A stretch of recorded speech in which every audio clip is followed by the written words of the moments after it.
Hi guys, I'm going to show you how to do this 1-minute bun hairstyle using mini claw clips.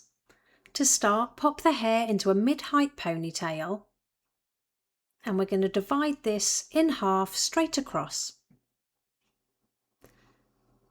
Twist that top section all in one direction, nice and tight. Then we're going to wrap it around itself to create a bun, leaving the ends hanging out slightly.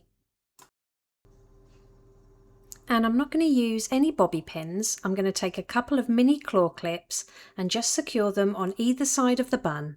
Make sure you take a bit of hair from the bun and a little bit of hair from the scalp. Then just simply repeat the same steps on the second half of that ponytail. So twist the hair and wrap it around itself to create a bun.